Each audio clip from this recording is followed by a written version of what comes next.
What if Mercedes was never really behind and was simply hiding something much bigger? Because after the Australian Grand Prix, something happened that left several teams completely baffled.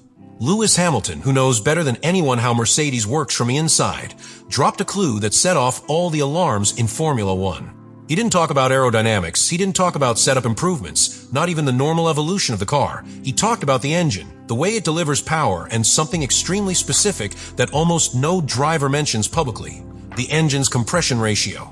At that moment, many engineers understood that what Mercedes could have been hiding was not a simple improvement, but an interpretation of the regulations that could completely change the balance of Formula One. Subscribe to continue uploading more of this type of content now, if we continue. Since the Australian Grand Prix ended, a strange feeling began to circulate within the paddock. It wasn't just the typical surprise at the start of the season, nor the usual chaos of the first race of the year. It was something different. Engineers, analysts, and journalists began to review the data with a mix of curiosity and concern because there was something about Mercedes' performance that didn't quite add up.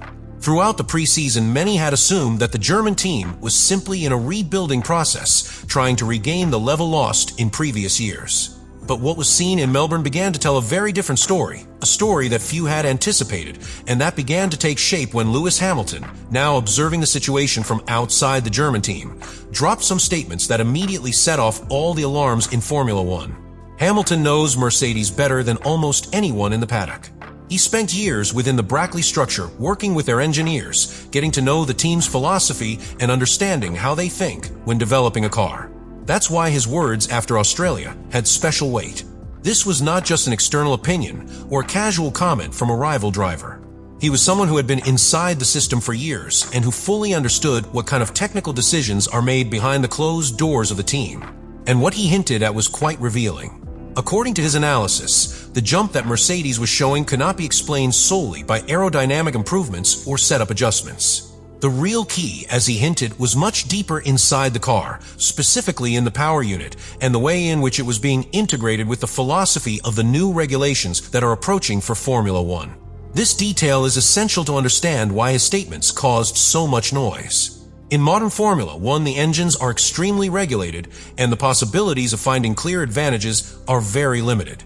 Manufacturers have spent years optimizing every millimeter of the design, looking for small gains that can make a difference. What Hamilton hinted at, however, was that Mercedes might have come up with more than just incremental optimization. He talked about how the engine delivers power, and how that delivery can represent a direct advantage in performance per lap. In fact, some analyses mention that the Mercedes engine could be delivering around 0.2 per lap solely due to the way it manages power and hybrid energy. In a sport where differences are often measured in thousandths, an advantage like this can completely change the competitive balance between teams. But what really caught the engineers' attention was the kind of technical detail Hamilton mentioned. Something extremely specific appeared in his comments that is rarely discussed publicly by a driver: the compression ratio of the internal combustion engine. This concept may seem very technical to the average viewer, but within the world of engine engineering, it is one of the most important parameters in determining how a power plant performs.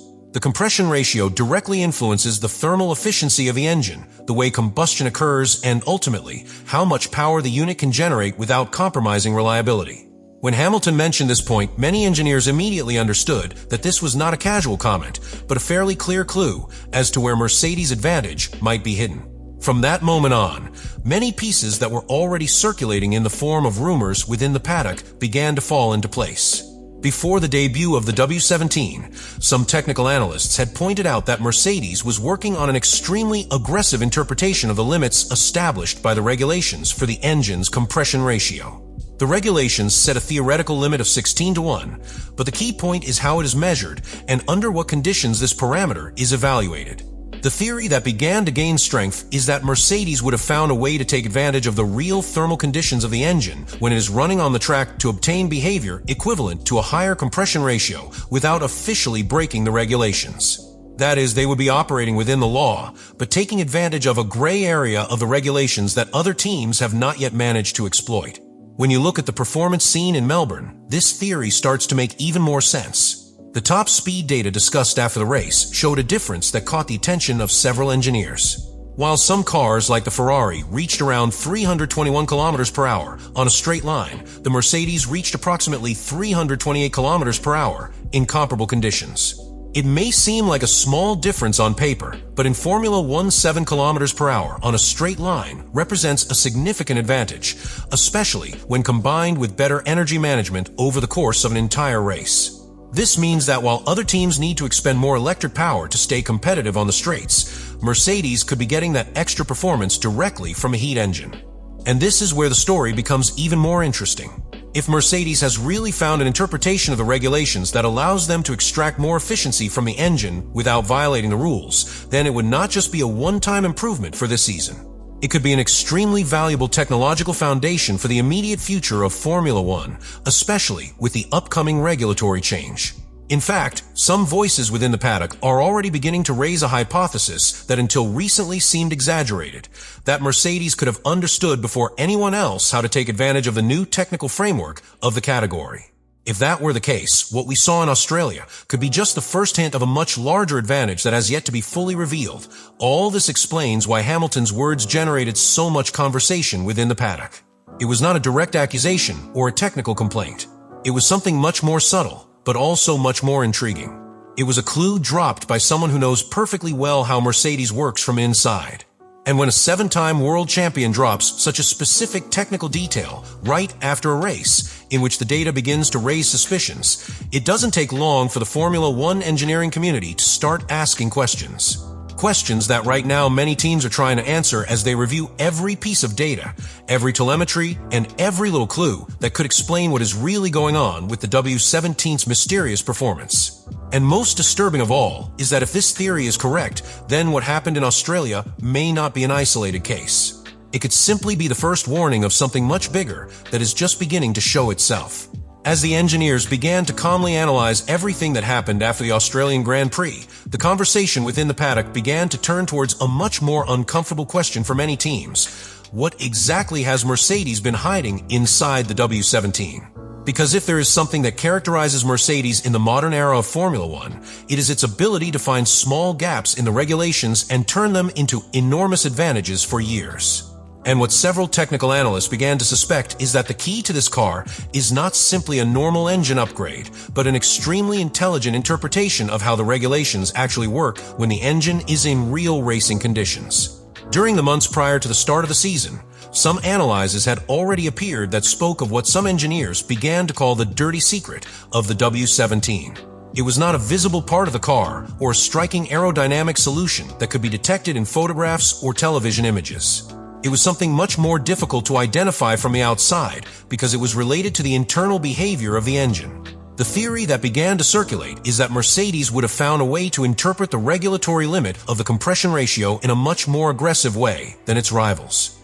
The regulation clearly establishes a compression limit of 16 to 1 for the combustion engine, but what many engineers began to discuss is how that value is actually measured and under what conditions that limit is applied within the regulations. This is where the technical detail that has caused so much discussion comes in. According to these analyses, Mercedes could have developed its engine taking into account the difference between the theoretical conditions in which the regulations are defined and the real conditions in which the engine operates when it is running on the track. In other words, the engine could behave one way when tested in the laboratory or under reference conditions, but achieve slightly different behavior when the engine is operating at real temperatures and pressures during a race. This would allow an effect equivalent to a higher compression ratio to be obtained without officially breaking the letter of the regulation. That is to say, Mercedes would not be violating any rules, but it would be exploiting a gray area that other teams have not yet managed to use. But the possible secret of the W17 would not be limited only to the engine.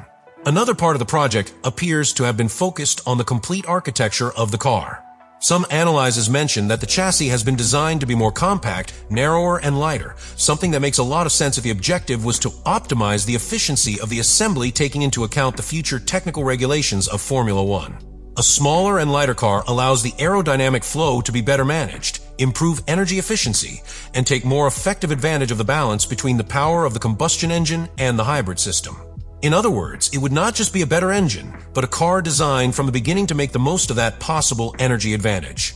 When all these pieces are put together, the image that begins to form is quite disturbing for the rest of the grid. If Mercedes has actually found a way to extract more efficiency from the engine without breaking rules, and has also built a car specifically designed to take advantage of that advantage, then the W17 could be much more competitive than many thought during preseason. And the most worrying thing for rivals is that these types of technical advantages do not usually disappear overnight. If it is an intelligent interpretation of the regulations, it can be maintained for several seasons until the FIA decides to close that gap in the regulations. As the days passed after the Australian Grand Prix, unrest within the paddock continued to grow.